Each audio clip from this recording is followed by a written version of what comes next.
What's up, everybody? Kyle here at Let's Talk Wax with an update on the Arizona Fall League. We are at the midway point. In this video, I'm going to give you the top 10 performers thus far. I've also got some honorable mentions as well. But before we get into this video, I'm going to go over my Juggernaut rankings and my Let's Talk Wax rankings. Now, as you saw on the previous slide, there was an LTWR and also a Jug. Those are my Juggernaut rankings. The Let's Talk Wax rankings are based on my own personal opinion of a player's ceiling. It goes through Elite to 7, 7 being an upper level MiLB fizzle out, and Elite being a future MVP. Now, the Juggernaut ranking systems are a bit different. They are stat-based, but I did select the stats that I like, so I guess it is kind of subjective, even though it is stats-based. It's based on weighted on-base average, stolen bases per plate appearance, K percentage, swing strike percentage, WRC plus, and age level. There are different weights for each of those stats, and I have rankings for all minor league prospects under the age of 24, with 150 plus plate appearances over on my Patreon page if you want to see the complete rankings as well. Now, we got the rankings out of the way. Let's take a look at the 10 through 6 prospects in the Arizona Fall League right now, leading off with Sam Antonacci, 22.7 Chicago White Sox infielder as of right now. Second base, third base, he hit .347 with 2 home runs, 2 doubles, 9 walks, and 9 stolen bases over the first half of the AFL. In Double-A this year, he had a pretty good season, hit .291 with 48 stolen bases, some of actually the highest amount of stolen bases in this top 10 list. He's got an exceptional hit tool in speed. He's also got a 50-50 K to walk ratio, which means he walks just about as much as he strikes out. An advanced approach based off of that. The only problem with Antonacci right now is some limited power. He only had a 118 ISO in Double-A this year with 5 home runs. At number 9, we've got Luke Adams, who is a weighted on-base average dream, mainly because he takes a ton of walks. He leads this top 10 in walks between high A and Double-A this year with a 16.5% walk rate, which is exceptional. You can see he's already racked up 10 walks in the AFL, alongside hitting .317 with 2 home runs and 3 doubles. Now, the downside with Luke Adams is a questionable hit tool. He's never really hit close to .250, but he does have some thump when he makes contact. He held a .205 ISO this year between the two levels, 11 home runs and 10 stolen bases, and there isn't much defensive upside. I do see Luke Adams kind of transitioning more towards first base as he progresses in minor league baseball, and if he gets to the major league level, I can see him probably playing first base as well. So not a whole lot of defensive upside, which means the bat is really going to have to pick up a ton of slack. At number 8, we've got Cole Mathis with the Chicago Cubs, 22.3, hit .364 over the first half with 2 home runs, 14 RBIs, and 7 walks. Now, Mathis is kind of a wild card. He had an injury that has taken away the majority of his minor league career. He only had 128 plate appearances in low A this year. He did show off a little bit of pop in college, but not a ton so far. He hit 3 home runs over 128 plate appearances. He does have some kind of fringy K rates, but just not a whole lot of data on Mathis right now. And the downside with him is a low defensive ceiling, getting the majority of his reps at first base. At number 7, we got Ethan Anderson, 22.1 Baltimore Orioles prospect, goes between catching and first base, hit .386 over the first half with a home run, 5 doubles, 11 RBIs, and 6 walks. Now, he does have a fringe hit tool. He hit .248 this year between high A and Double-A. Not a whole lot of power. The lowest ISO on this list in 363 plate appearances. He only hit 4 home runs this year. He does have a quality K percentage, but like I said, I don't know if there's enough bat here for him to stick at first base if he can't work behind the plate. He's going to have to catch basically to have any chance of becoming an impact major leaguer with this with the hit tool he's showing right now. And he really doesn't have any plus tools. He's a Let's Talk Wax rank of 5, so kind of a good performance in the AFL, but I'm not sure if he's going to be a guy you want to chase based solely on AFL stats without looking at his career stats as well.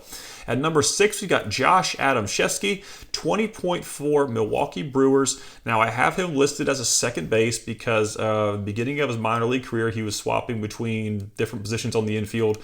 But in the AFL and after promotion to high A, the Milwaukee Brewers have started working him in left field.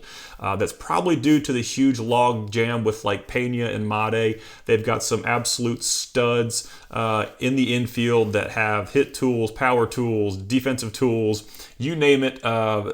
Being a middle infielder in the Milwaukee Brewers organization is not a good place to be. So they like the bat enough to give him some reps in left field. Now, his infield defense was shaky at best anyway, so this move may have been coming regardless of MiLB and Pena as well. But he had 4 home runs, 4 doubles, 14 RBIs, and 9 walks in the front half, hit .273.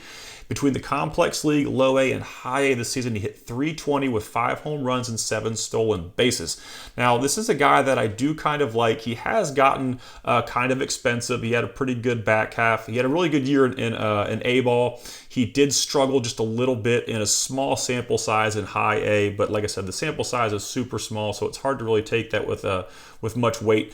Organizationally, he's number 13, but I expect him to move up probably after the 2026 season or midway through the 2026 season. I don't think he's going to be a number 13 org prospect for long. He does have some really quick hands from the left side. He's going to have some pretty good exit velos, I think, but there is some contact risk. He does have career high swinging strike percentages, so it's something he's going to have to watch, especially as he possibly moves into Double A next year. But a guy I definitely like on this list, Josh Adamszewski. And the move to left field, I guess, is a curse and a blessing because that puts his defensive ceiling pretty low. Left fielders are going to have to stroke, but it also gets him out of the path of MiLB and Pena for sure. Now, if you guys enjoy this content and you want to help support the channel, be sure to check out my Patreon page. I'll put a link to it in the video description. Over there, I've got autograph checklist breakdowns for all Bowman releases since 2019. I do team break guides that go all the way back to 2020 releases as well. I do a top 150 Bowman Chrome autos under $50 list every year. You get 48 hours early access to all of my YouTube videos and also access to my Juggernaut stat-based rankings for all 2025 minor league hitters. And finally, you get exclusive access to Let's Talk Wax Patreon articles that go out on Patreon 48 hours before they go onto the website. If you want to help support the channel and unlock some of these perks, you can find them on my Patreon page. I'll put a link to it in the video description. We also have a private Discord server that links in the video description as well. Lots of cool stuff going on over there. Some of the best guys in the hobby. It's a really fun place to be and a lot of knowledgeable members over there if you are just getting into the prospecting that love to help out new people, or if you're just into prospecting as well. It's a great place for good banter. Now, before we get into our top 5, I'm going to rip through some honorable mentions here. We've got Charlie Condon having a pretty good first half with a home run, a triple, a double, 11 RBIs, hitting .357. Ryan Lasko, kind of surprised in the athletics organization, having a good start to the AFL. Leo Balcazar, I think this was a guy that people were high on coming into the 2022-2023 season. He struggled a little bit in 2024 and 2025, but he's kind of making a comeback now in the fall league. I do think he's Rule 5 eligible this year as well, so the Reds will either have to add him to the 40-man roster or he could be eligible for the Rule 5 draft. So definitely a little more incentive to check out Leo Balcazar, but his stuff's at like $20 right now.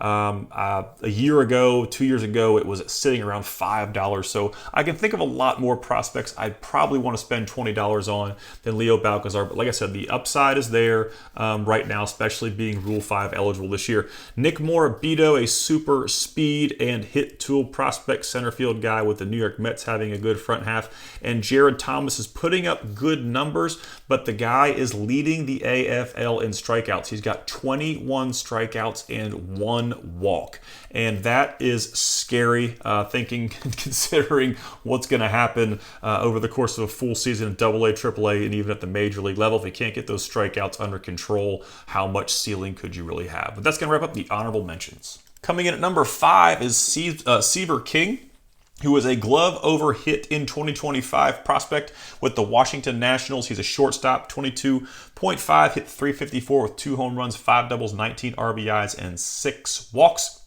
Now, nothing really stood out in his season in 2025 between high A and double A. Had 551 plate appearances, so a massive sample size. Hit .244 across the 2 levels with a sub 100 ISO and a 5.8 walk rate, the lowest on this list. Just not a lot of offensive stuff going on with Seaver King, but like I said, he's basically glove first. So if he can hit at all and play shortstop, that might be the big thing going for him. He's got some speed. Stole 30 bases this year. Limited power. Just not a guy that I love right now, but he could be a solid maybe utility or be a platoon infielder based on his defensive capabilities. He's in 2024 draft for $24. Kevin McGonigal. Don't need to spend a lot of time here, probably. You can look at the line from the season, and I think everyone knew going into this year that McGonigal was going to have a pretty solid AFL. And he's sitting at number 4, the number 2 prospect in all of baseball. Just a really good player. He's got plus hit tool. He's got good defense at shortstop. He can stick at shortstop, and the power actually came alive in 2025. And I think that was the big thing that really kind of boosted McGonigal into stardom and jumped his autos from around $50 to $60 at the beginning of the year to $175 right now. Was the absolute power surge. He's never hit 19 home runs in his career, but now that we know he's got the elite hit tool and he's got 278 ISO across 3 levels in 2025, makes McGonigal super appealing. High floor, high ceiling now that he is running into some power, so just a really safe bet with Kevin McGonigal. I would say definitely, but I would probably assume he's going to find some sort of role with the major league club in 2026 for sure. So McGonigal, just a really good player, and I'm sure if you've been prospecting for at least a year, I'm sure that you've heard McGonigal's name over and over and over again. You've heard him on my content. So like I said, I'm not going to spend a ton of time talking more about Kevin McGonigal. I feel like I talk about him and some other players way too much. At number 3, an interesting prospect here, Roddy Rodriguez. Hasn't really done anything. He's been kind of injured. He's been in the extended spring training for most of his career. Hasn't had a lot of plate appearances in the minor leagues, but he played a full season in low A this year at 22.2, albeit. Definitely something to consider with Rodriguez as the age level here.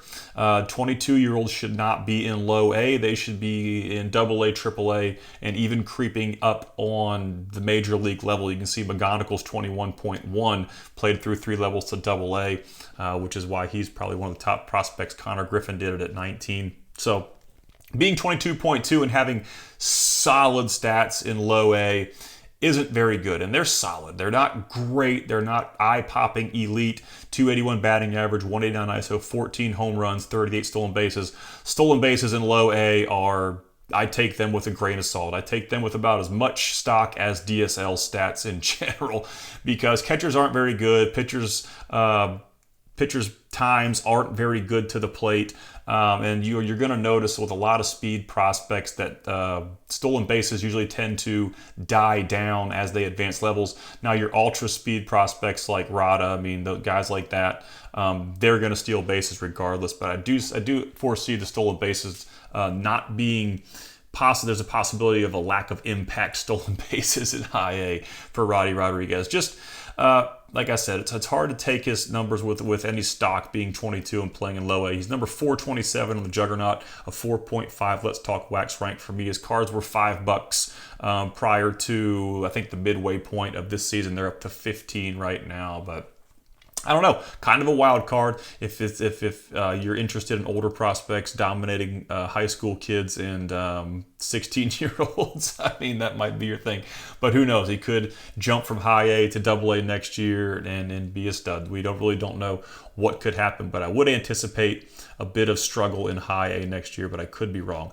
Number 2, Max Anderson, another guy who could make a push for an MLB debut in 2026. I just don't know where he's going to do it because McGonigal's going to have to play infield somewhere. Max Anderson is strictly second base, but he does have a pretty good bat, 23.7, hitting .517 with 4 home runs, 4 doubles, 10 RBIs, and that's just what he does. Max Anderson's been a big bat since being drafted in 2023, hit .296 this year with a 183 ISO, 19 home runs, 3 stolen bases. The only downfall with Anderson is he does not walk. He's got a 6.5% walk rate, but he checks all the other boxes, I guess with the exception of defensive ceiling. But definitely a big bat in the Detroit Tigers organization that could also see some MLB action in 2026. At number 1, we've got Esmerlin Valdez, whose cards have gone from about $10 to $65.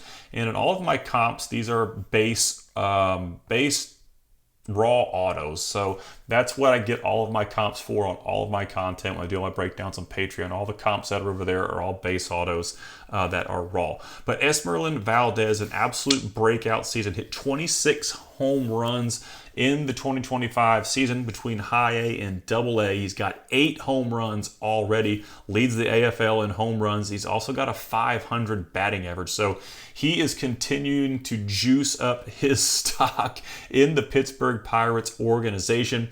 He is by far the best offensive producer in the AFL this year and probably one of the top ones in minor league baseball. In the Juggernaut rankings, he's number 35. I would expect him to jump some more in his organizational ranks based on MLB.com. That's where I get those org ranks from. He's a Let's Talk Wax rank of 2. The only downside with Valdez is the defensive ceiling at first base and probably left field was where he's going to have to play as he gets into AAA and gets into the major league level. I don't see a lot of upside, but he's obviously got the power to play a left field or first base position based off what he's done over the 2025 season and in his first half of the AFL. So an absolute breakout year for Esmeralyn Valdez. It's so cool to see guys like this kind of come out of nowhere and just become absolute studs in the hobby. Like I said, it went from about a $5 to $10 auto out of 2024 Bowman to a $65 auto right now. So that's huge gains. Imagine if you had purchased some golds or some true oranges. Imagine the profit margin you're seeing right now. So hats off to all of you that bought into Esmeralyn Valdez early. You could reap the benefits now, or you could continue to hold and see what happens in the 2026 season. As I mentioned before, if you guys want to help support the channel, be sure to check out my Patreon page. I'll put a link to it in the video description. You can also find a link to our Discord server in the video description as well. I want to give a huge shout to all my Patreon level 2 subscribers. You guys rock. If you enjoyed this video, don't forget to give it a like and subscribe to the channel so you don't miss any of my future content. And y'all have a great day.